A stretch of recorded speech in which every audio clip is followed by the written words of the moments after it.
ஆத்தா பால் தானே குடிச்சிங்க, நாய் பால் குடிக்கல. அட மானம் கட்டங்க ஒக்காலா ஓடிங்களா, சாமி பின்னாடி ஒழிஞ்சிக்கின்னு எங்கள் மயிரை பிடுங்குவேன்றீங்களே, வெக்கமாக நடவடிக்கை வாடா, நாங்கள் பிஜேபி மாநாடு போடுறோம் சொல்லி பாரு. முருகர் பின்னாடி ஒழிஞ்சிக்கிறோம். முருகர் வேலு எங்கள் கையில் குத்து வச்சுக்கிறார் ராயம்.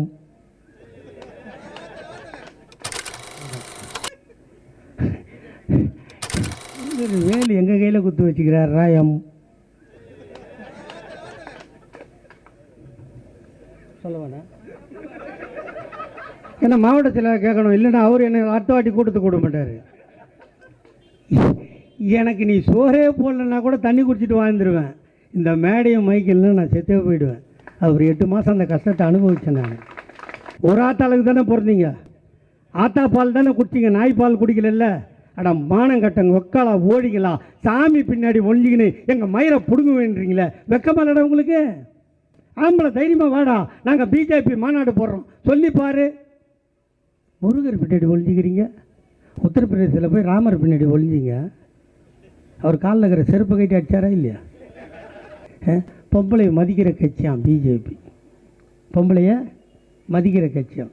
கோயிலில் வச்சு சாமியார் எப்படி குத்தாட்டம் போட்டான் பார்த்தியா 2 நாள் முன்னாடி, சரக்கு போட்டு. பொம்பளை கூப்பிட்டு என்ன பண்ணான்? விபூதி வச்சு ஊதுறான். அவள் கண் தெரியாத போச்சுன்னா வேலையை முடிச்சிடுவான். அந்தம்மா க்ளீனாக கண்ணை திறந்துட்டு கண்ணை பார்க்குது. இதுக்காடா கட்சி நத்துறீங்க நீங்கள்? ஐயோ அண்ணாமலை சொன்னாம் பாரு, அண்ணா அறிவாலயத்திலிருந்து செங்கல்லை தம்பி தான் கரெக்டாக சொல்கிறார். ஒருவர் எப்படி நம்ம சொன்னால் புடுங்குவோம், நம்மளுக்கு பேர் புடுங்கி. அவன் உரியிறவன் உருவானான். எவ்வளோ பெரிய நல்ல வேலைக்காரன் பற்றியா அவன். வர சொல்ல தன்னந்தனியாக உதயநிதி மவுண்ட் ரோடுக்கு வர சொல்ல. அவர் வேறு இப்போ எந்த செனாட்டுக்கு மயிர் பிடிங்கிறன்னு அவரை தான் போய் கேட்கணும். பாட்டாளி மக்கள் கட்சி அப்பம் அவனுக்கு சண்டைங்க, அப்பம் பிள்ளைக்கு சண்டை. அவர் அப்பா என்ன சொல்கிறார், நாங்கிற வரைக்கும் நான் தான் தலைவர், செயல் தலைவராக இரு, நான் செத்தப்புறம் வாழ்கிறேன், நீ இருக்கும்போதே கொடுத்துருன்றான். இவன் உயிரோடு அறுத்து கொத்தா எடுத்துக்கணுன்றான். இதுக்கு திமுக தான் காரணமா? ஏண்டா எங்கன்னா யாராவது கர்ப்பம் தரிச்சா கூட அது கூட திமுக காரணம்னு சொல்கிறீங்களோ? அன்புமணி ராமதாஸோட பிள்ளை இல்லை, அப்போ யாரா? அவங்க அம்மா பிடிச்சல். ஜிகே வாசனா பான்பராக் வாயில் ஒன்றும் இல்லாதே மெல்றது எப்படின்னு அவங்ககிட்ட தான் கற்றுக்கணும்.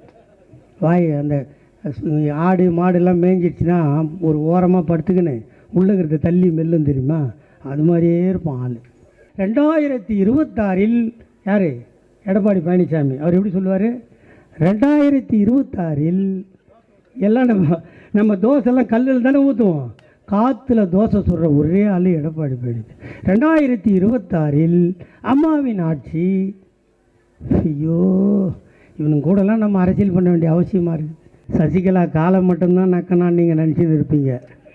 கல்லா பொட்டியே நக்கிட்டு போயிட்டான் அந்த காலா ஓழி. அவனுக்கு தேவை 2 பொம்பளை காலு 2 செருப்பு, அதை நக்க வேண்டியது. இப்போ அது கிடைக்காததுனால அமித்ஷாவோட 2 காலு 2 செருப்பு, அதை நக்கிறது. இப்படி வாழறதுக்கு, இந்த மானங்கட்ட பழப்பு வாழறதுக்கு மருந்து குடிச்சு செத்துடலாம் இல்லை இந்த கூவங்கரை ஓரம் 10 நாளைக்கு அந்த கட்டி போட்டால் தன்னால் செத்து போயிடும். இங்கே ஒரு 32 எருமை மாடு இருந்தான் அப்போ ஆட்சியில் மந்திரியா, அதில் ஒரு 3 எருமை மாடு போர்டே வச்சுட்டான். கொரோனா வந்து விட்டது, என்னை சந்திக்க யாரும் வராதீர்கள் வச்சாங்களா இல்லையா? வச்சாங்களா இல்லையா? வைக்கலைன்னா என்ன செருப்பால் அடி, வச்சுருந்தா போய் அவனை அடி, யாராவது ஒருத்தனை அடிக்கணும். ஒவ்வொரு ஆளுக்கும் 650 ரூபா பில்லு போட்டு கொரோனாவில் திருடிய ஒரே குற்றவாளி எடப்பாடி பழனிசாமி தான். தாத்தா சொல்கிறதுக்கே இவ்வளோ மூச்சு வாங்குதே. எங்கள் தாத்தா எவ்வளோ கஷ்டப்பட்டுருப்பார். அதோ போகிறான் பொட்டை, அதோ போகிறான் 9 சொன்னமா இல்லையா? இப்போவும் சிரிக்கிற பற்றியா? அப்போவும் ஊரே சிரிச்சுது அவனை பார்த்து. ஆனால் தாத்தா கலைஞர் சிரிக்கலை. அவனை கூப்பிட்டார், நீ பொட்டை இல்லைடா, நீ 9 இல்லைடா, உனக்கும் அழகான பெயர் வைக்கிறேன், இன்று முதல் திருநங்கைகள் என்று பெயர் வைத்து அவனுக்கும் நலவாரியம் தந்தாரா இல்லையா? கோயில் வாசல்ல நைலான் கயிறு கட்டி பெரிய மணி இருக்குல்ல, அதை ஆட்டுறது நம்ம வேலை. அதே கோயிலுக்குள்ளே வெள்ளி தட்டில் சின்ன மணி வச்சு ஆட்டுற ஒரு பெயர் கொஞ்சி மணி. அவ்வா தான் அதை ஆட்டுவான், நம்மெல்லாம் ஆட்டப்படாது. தாத்தா கலைஞர் சொன்னார், நீ பெரிய மணி ஆட்ட புறக்கலடா, நீ ஆட்டினா வெள்ளி மணியும் ஆடும், ஆண்டவனும் பேசுவான் என்று சொல்லி அனைத்து ஜாதிக்காரனும் அர்ச்சகராகலாம் என்ற சட்டத்தை போட்டவர் எங்கள் தாத்தா டாக்டர் கலைஞர். இவ்வளவும் செஞ்சு நாங்கள் நட்டு நிற்க வைப்போம். நேராக வருவாங்களாம், 26 நிற்பாங்களாம், அடிப்பாங்களாம், நேராக சிஎம் சீட்டில் போய் உட்காந்துக்குவாங்களாம். நாங்கள் குச்சி ஐஸ் வாங்கி சப்பிட்டு போகிறதுக்கடா நாங்கள் கட்சி நடத்துகிறோம். ஸ்டாலினின் அரசியல் வாழ்வை முடிப்பேன், மசுரை பிடுங்குவேன். திமுகவை ஒழிப்பேன்னா அவன் குறை வயசில் செத்தத்தான் சரித்திரம். அதனால் ஒழிப்பேன்னு சொல்லி சீக்கிரம் செத்துறாதீங்க, அவ்வளோதான் நான் சொல்லுவேன்.